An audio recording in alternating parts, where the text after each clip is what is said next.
recording on camera.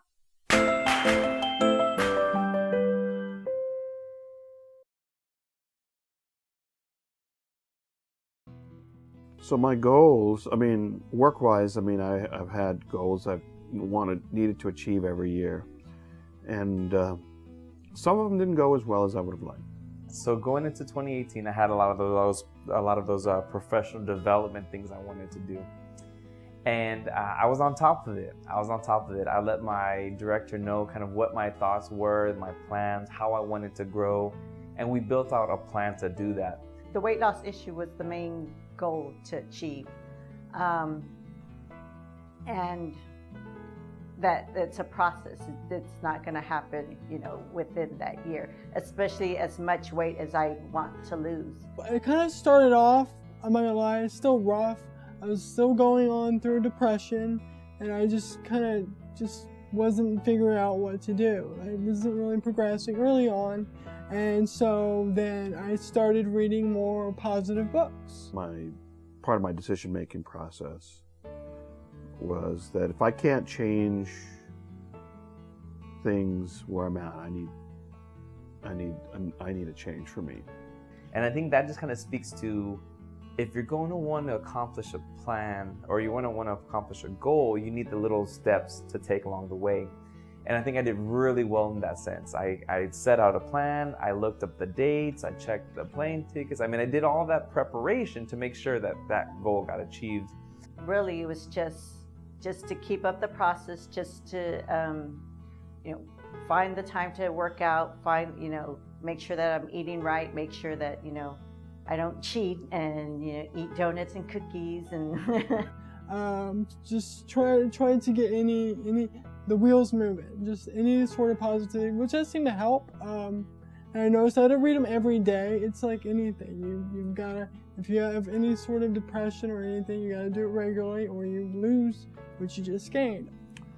So I decided to start kind of looking around for a career change. And I had been teaching before, and so I decided at that point that when the opportunity came up that I would go ahead and change careers. By the end of 2018, I think I had attended maybe 4 different development events throughout the United States. So I was in California, and I was just going different places to be able to accomplish those things. Then I made a short film, I think in April, so pretty early in the year. I just decided one day, one of my buddies was like, hey, we gotta do this. We gotta get in the SA Film Festival, San Antonio Film Festival. And I'm like, I don't know. He's like, we can do this. So I decided, you know what, let's give it a shot. That was my goal. And the whole year, my goal was, based on the experience of 2017, that I needed a change. So my goals were real simple. One was lose the weight, fix the blood pressure, and 2 was, a new challenge for me personally. I don't restrict myself or set a set number for myself other than wanting to lose the 150 pounds. So however long it took, however much time I needed, that's how much it was going to take. It was great though. It was one of the most positive experiences I've ever had because I was able to accomplish a whole short in basically 48 hour style, and except this actually turned out well because my last 48 hour did not turn out so well. In the ministry, it's funny, we were talking about, I want to see fruit, right? I want to see production. I want to see movement.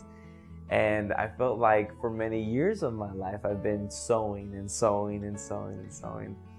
And I think that's just really, that's what's called faithfulness, being faithful to the cause. And that even when you don't see something being produced, you still believe in the process. I didn't know where I was going. I didn't specifically choose teaching as what my goal was going to be this year, was change careers and become a teacher again. I just knew that I was looking for an opportunity and a challenge. I didn't say, okay, in 2018, I'm going to lose 100 pounds. No, It's just however long it takes. You just be consistent, stay with the process, because well, in my case with weight loss,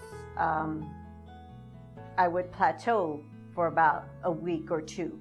And even though I was still maintaining the same diet, maintaining my workout routine, I wouldn't lose any weight. I wouldn't gain, but I wouldn't lose. And it would become very frustrating. Later September, to be honest, so I really started finally being more positive and stuff. It's just because I was homeschooled, and I'm not used to when stuff goes like wrong with any sorts of things, whether it's friendship or whether it's job or whether it's just anything. I'm just, I had school, sure, I went to college, I did well, but it's still school. Like, there's no like adult responsibility. So I still was struggling, to an extent in life, just because I wasn't accustomed to actually struggling. And so I was believing in the process when I didn't see the production. And 2018 was the year of production. So I started my own Christian clothing line, Catholic Christian clothing line. It's AGOH, AGO Apparel, standing for After God's Own Heart. But something in me said, no, you need something new, something different. And so that's kind of where I am now. And to be honest, after I really hit the wall, like in a really bad place, I felt God, to be perfectly honest. And I'm still uncomfortable talking about it, but I'm getting more there, obviously. So I'm more open about it, and I'm a lot more positive now because of it. And when I hit those bad days, like anybody else, even if you're not depressed, you're gonna have bad days. It's just the way life is. It's not, I don't allow myself to get depressed. I don't allow myself to get to the point where it's dangerous or it can last like a month. And I've had those. And if you're one of those people, I feel you. I've had months of straight without a day of not happiness. It's not fun, but you can get past it. You just gotta have faith, just gotta believe, and gotta find your foundation. Just how I deal with stress. Stress that comes from deadlines, stress that comes from people, stress that comes from daily life. All that is slowly changed in me for the better, I believe. Even in those bad days, you can find peace. You can find, you know what, this day was bad, but tomorrow will be okay, no big deal. Or even better than that, you know what, this instant sucked, this hour sucked. It doesn't mean the day has to suck. I've gotten way better at that, where it's not even just a bad day, it's just a bad couple hours. And whether if it's a fight, you just talk it out, or if it's like you're thinking negative, just stop thinking negative. And if it's just something on your chest, let it out. Friends, family, just talk to them. Because change like that is hard. You're trying to undo a lifetime of habits. So it's going to take time. One of the major things, and this is the last thing that I'll say about this, is the mindset of I can procrastinate. And I think that's the biggest killer to, that's what costs me the most money, is procrastinating, not paying bills on time, whatever the case is. That's my one thief of time, steals my time. That's my number one reason of not getting things done, is because of procrastination. But I'm still making progress. And as long as I keep making progress, I'm still going in the right direction. In the beginning of my weight loss process, I would weigh myself every day.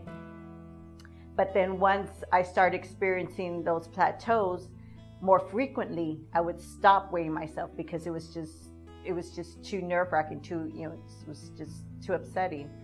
Because I know I was doing the work and I know I was, eating the right kind of foods. It was just stagnant for whatever reason.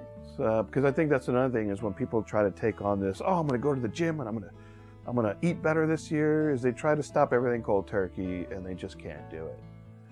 And it's understandable. Again, you're trying to undo a lifetime of behavior. So you do it in small steps until those small steps become the norm. So I would stop weighing myself every day. It would just, maybe every other day or every, week or once a week. So, so to maintain my sanity and not to drive everybody around me nuts, I wouldn't. I don't set that kind of goal for myself. It's just however long the process takes. Am I happy with my goals reflecting back over 2018? And the answer is no. I didn't hit my goal for weight loss for this year. I should have lost 60 pounds, only lost 33. Well, more or less, just find a real foundation, and you'll be okay. I know you'll find a way through it. So it's just being persistent and staying with my weight loss program. So there were definitely some things like the videos that didn't come along quite as I would have wanted to in 2018. I know 2019 will be, but that was really that word procrastination really hurt other things that could have been produced. Because as much as I say I made better choices, I have made better choices, but I haven't made the best choices.